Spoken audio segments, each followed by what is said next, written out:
The federal government and the United Nations Development Programme, UNDP, have jointly launched a document, better put as a report, that's called Imagine Nigeria, which is a roadmap that explores alternative pathways to further the country's development.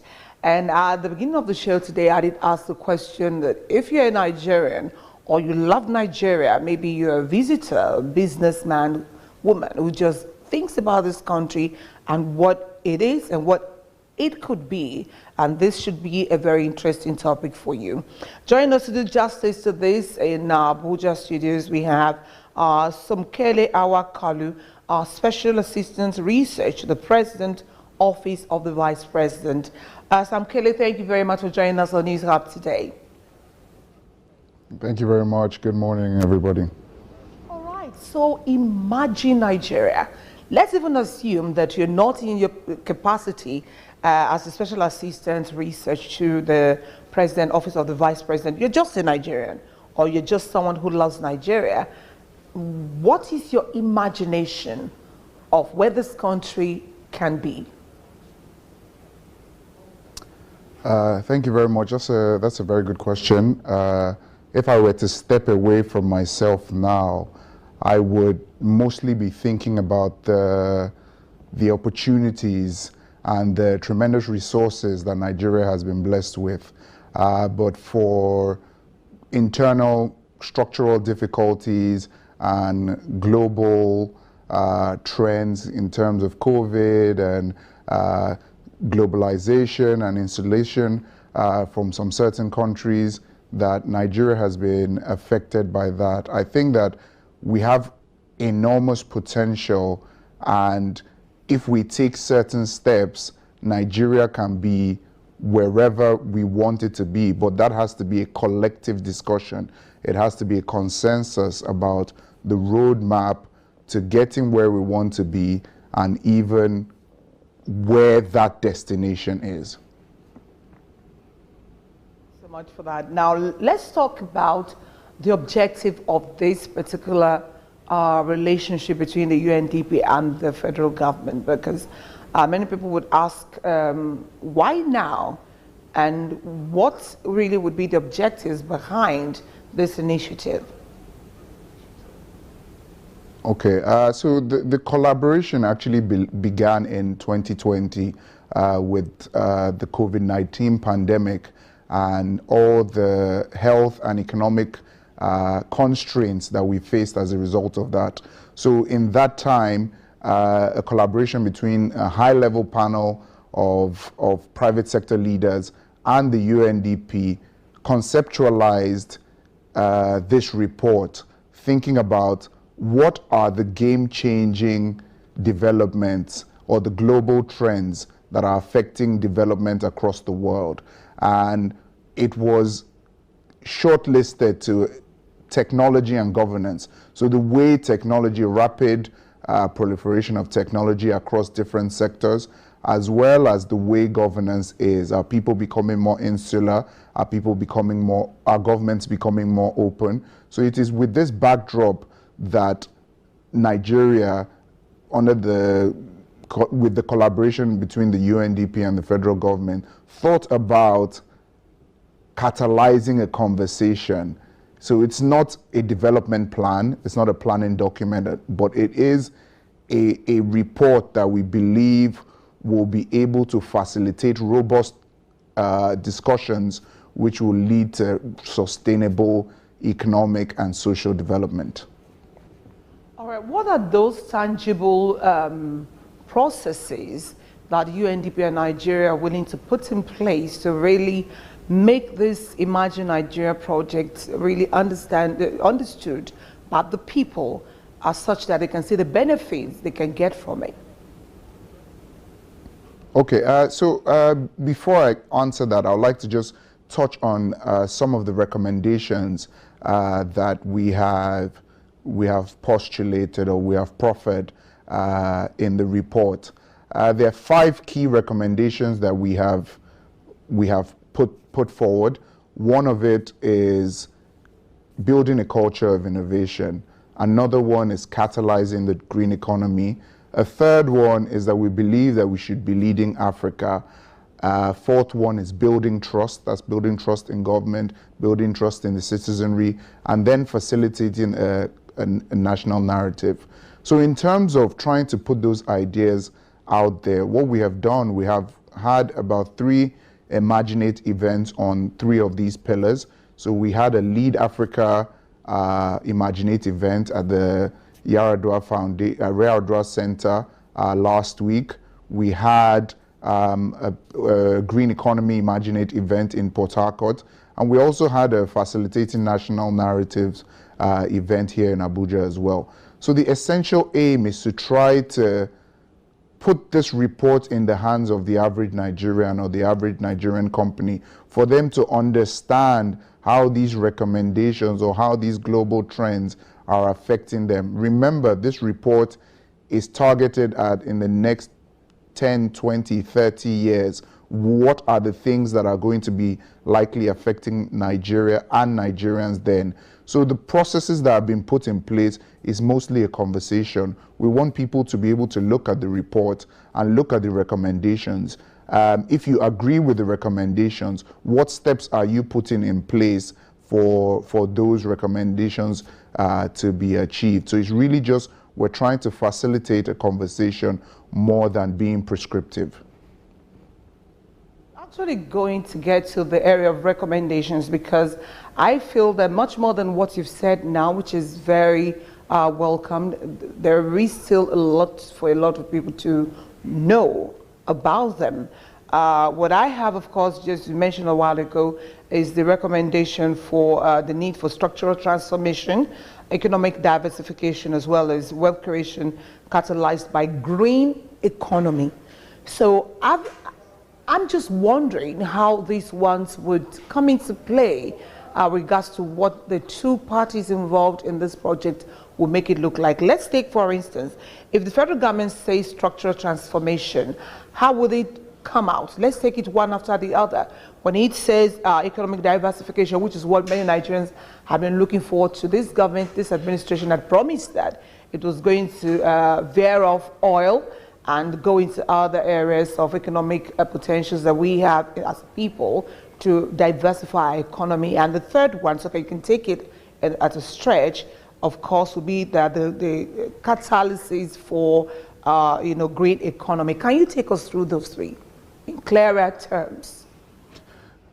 Okay, so essentially in terms of structural transformation, I'll try to just put it in the perspective of the report. What we want to do, or what we believe should be done, is to build a culture of innovation. So building a culture of innovation means having anticipatory governance. You know, sometimes governments in general are very reactive.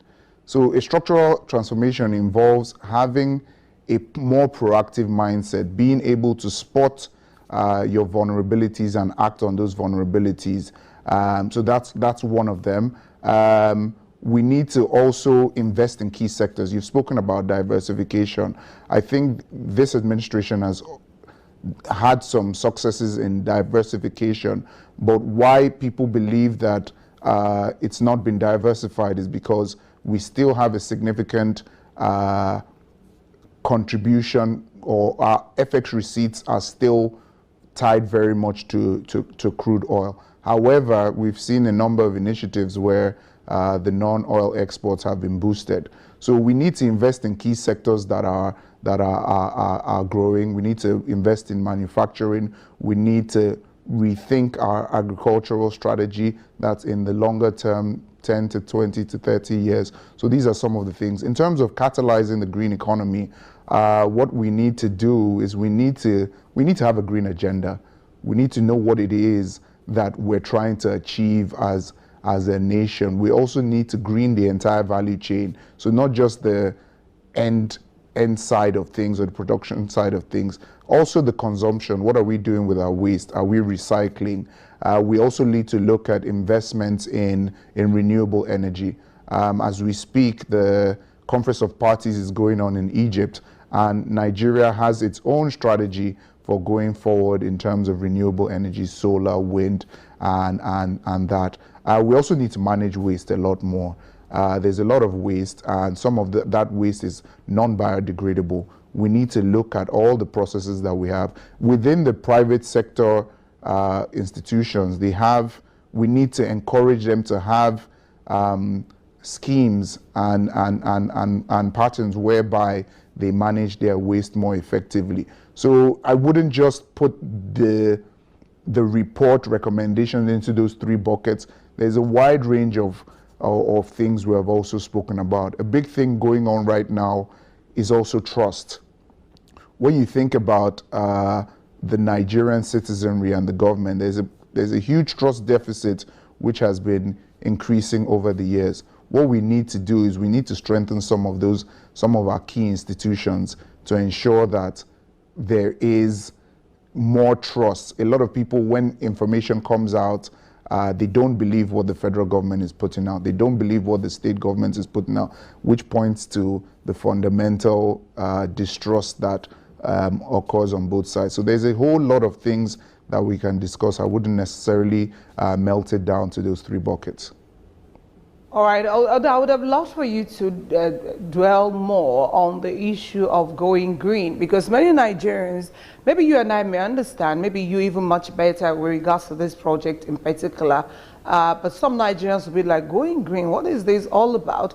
Can you please let our viewers understand better, especially with the fact that the report adds that it's not just only for Nigeria, but that the result is expected to impact the global space generally. So can you please expatiate on that?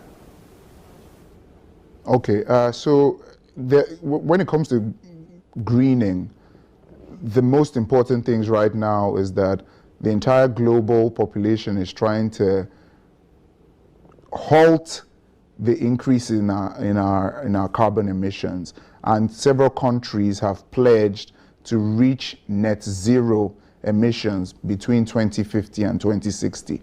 What that essentially means is that the amount of emissions that we're taking out needs to net out the emissions that we're giving out in our pursuit to industrialization. When we use firewood, for instance, there are emission concerns.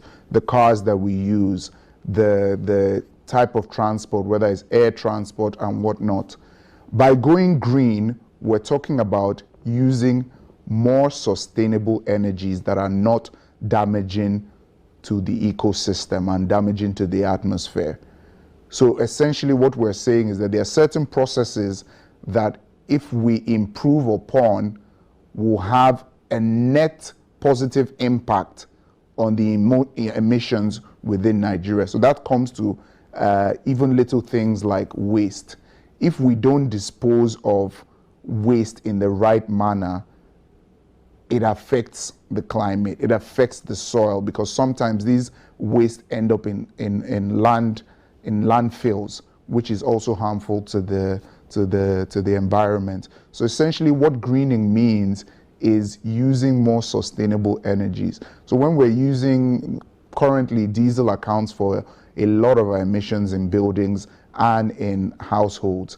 If we transition to more cleaner fuels, in the interim gas, but if we transition to more cleaner fuels like wind, solar, that has a more positive impact on the environment than these more solid fuels. So that's essentially the idea when you're talking about greening.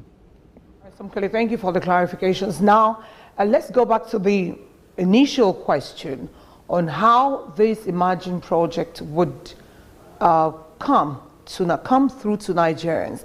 What are the physical activities we're looking forward to? What are those plans that are in place to ensure that Nigerians, first and foremost, just as you said in the earlier part of the show, are able to really understand what it is about, then get to know the processes where they also can be involved, and then now see the expected results that should be beneficial to every stakeholder? Okay, so again, I think that the most important thing is for us to create the awareness of this report, excuse me. and we have a website, imaginenigeria.ng, where we have a host of information. We have the report, we have some physical copies, but we also have the report that is able to be downloaded on the Imagine Nigeria website. So there are toolkits there. We can have self-organizing events. In fact, there's some talks with private sector collaborators where we can have conversations with companies and with individuals for them to understand the impact of some of these insights that we're providing on that company, on that individual, respectively. So what we want to do is we also have fora like this where we come on TV or on the radio where we try to discuss some of the salient points from the report. So essentially, these are the processes that we're putting in place: more conversation, more interaction. We have the website. We're available. There's an Imagine Nigeria Secretariat that Nigerians can interact with to provide more information. So I hope this answers your question. Well, in some way, but are there defined areas that the federal government is looking at in pushing through this particular project in the clearest terms possible? Are there pinpoint areas that all of these would come through to the people? Yeah, so that's what I'm saying. It's not a plan. We have the National Development Plan 2021 to 2025 that is accounting for actual steps that will be taken in investments in key areas with private sector contribution. This is a report that is meant to situate itself firmly in the conversation amongst Nigerians, because we're thinking about in 30 years. So I think the question you're asking, are there tangible efforts being made? Is there spending going on that is going to increase the proliferation of report? No. What we're trying to do is that we're using the resources of the UNDP, human and capital resources, to try to push the word out. Because remember, it's not a prescriptive report. We're not saying these are the only things that we need to do. We're saying that we had conversations with almost 300 Nigerians, whether it's through interviews, focus groups, discussions. We traveled across the country and we tried to distill and the messages that we got from these Nigerians into a report. So there's no set financing that we're providing, but what we're doing is that we're creating an awareness of a very important report, and then we have methods of implementation of those reports, whether as an individual or as an institution or company. All right, Somkele, so who would you describe as your target audience, or perhaps audiences, in this particular project? Okay, so the target audience is Nigerians, and as we know, about 70% of Nigerians are below 30. These are the people that are going to grow into 2050, into 2060. So we need to increase civic engagement and citizen engagement with that particular demographic, not excluding the other demographics, but with a particular focus on the youth, which is why even in the participation and development of the report, there was a huge focus on the youth, because the youth are not only leaders of tomorrow, they're the leaders of today. And the challenges that are coming in the future are the ones that are going to affect us, not them. I'm part of the youth. So essentially, it's mostly targeted at the youth, but in Nigeria in general, because I think if we get overall economic development, it's going to affect and impact every demographic within Nigeria. I'm looking at part of what the Vice President of the Federal Republic of Nigeria, Yemi Osinbajo, said while the report was being launched, so to speak. He said that the project, that's Imagine Nigeria, would provide license to imagine a Nigeria freed of its past and current challenges and able to engage the future with the best possible tools in human and material capital. Just a while ago, Kelly, you mentioned the fact that we have a lot of policies, a lot of plans put in place that Nigerians had heard about. Some existing, some 20-year, lifespan, some others even taken from the SDGs that we are moving with the United Nations, because relationship has been there all this while. So in what ways are the federal government and the UNDP planning to get the young people to buy into the Imagine Nigeria project? Okay, thank you. So I think it's a really good question, but I'm really just struck because I think it's kind of similar to what I've answered already. It's not a development plan. It's not any of the other plans. We want Nigerians to sit back and think, in 20 years' time or 30 years' time, if machine learning, if other types of artificial intelligence come into play, if robotics comes into play, what does that mean for Nigerians? If we want to continue to lead Africa, what does that mean for Nigerians? We have an increasingly important diaspora. How are we leveraging that? So again, it's really trying to stimulate conversation and trying to disseminate this report to Nigerians. So what the federal government and the UNDP are doing are they're creating a platform for discourse. They are creating a platform whereby if you agree with the recommendations or you don't agree with the recommendations, we're providing an opportunity for you to reinvent the wheel per se.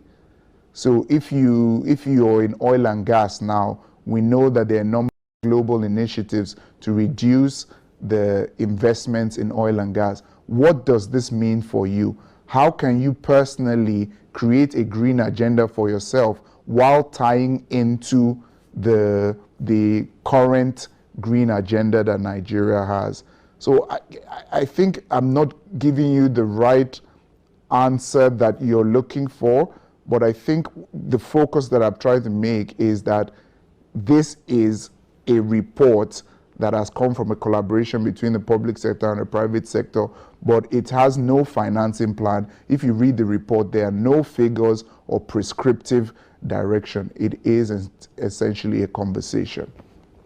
Asking because I'm sure that's what the young people want to find out, that if this is meant to provide an alternative pathway from traditional ways that we've seen things being done in the country, then they should be able to see the way that Nigerian government and the UNDP are thinking and see if it matches what they have or if it is able to trigger something new, which I want to imagine that's what the federal government and UNDP plan to really bring about a new Nigeria, something to imagine things that work. I'm just imagining if that's what is going on. And for young people, you know that they just don't want to be left hanging or floating. They want to know where the parties involved may want to go or really want to go, so that they may not be veering off that, so they can key into that and also maximize it. That actually is the reason why I would just keep rephrasing so that we can get an answer from you. But thank you, Somkele. Now let's talk about how this, for instance, will affect the African Free Trade Zone after, and which we hear Nigeria is yet to fully maximize the potentials there. Okay, so the AFCFTA is obviously an important opportunity for Africa to develop one of the largest trading blocs in the world. In terms of innovation, I'll refer to the report now to try to answer that question. In terms of innovation, we need to understand now that there's a bigger competitive pot. So local industry here now has, with this enhanced free trade area, now has a lot more competitors across the African continent. So what that means is that we need to be innovative in terms of how we can cut costs, for instance, within the manufacturing industry. So if you're a soap manufacturer now, what is that distinctive trait that is going to enable your soap compete in the market with one from Kenya. So what we're trying to do is we're trying to build a culture of innovation so that you understand that even within this space, the space is now opened up to more competitive. You're not only just looking at your local competitor. So you need to be innovative in how you develop your products, for instance. So in that sense, also with Leading Africa, we need to understand the cultural impact that Nigeria is having in music, in arts, in the creative industry in general. How can we leverage that within the AFCFTA? How can we get more investments into Nigeria, considering now that, for instance, in music, South Africa with the Amapiano, or in Eastern Africa, they have emerging industries in creatives. So I just think that that is the way we need to look at it. I'm not really here to speak about the government's pathways for AFCFTA or what they're doing, implementing, but I think that if the recommendations within this report are adopted by a large part of society, private sector and public sector, we stand a good chance for benefiting from the AFCFTA. All right, we want to thank you so very much this morning for being part of the program. Somkele Awakalu is the Special Assistant Research to the President, Office of the Vice President. Thank you so much for being much more light on the Imagine Nigeria project between the federal government and the UNDP. Once again, Somkele, thank you very much. All right, you see What You News Hub will switch gears after this break and take a look at the 2023 flood alerts that's been issued to states across the country. And of course, we'll take a look at the Bayelsa issue between the Bayelsa government as well as the Minister for Humanitarian Disaster Development and so in the country, humanitarian affairs and disaster management in the country, better put.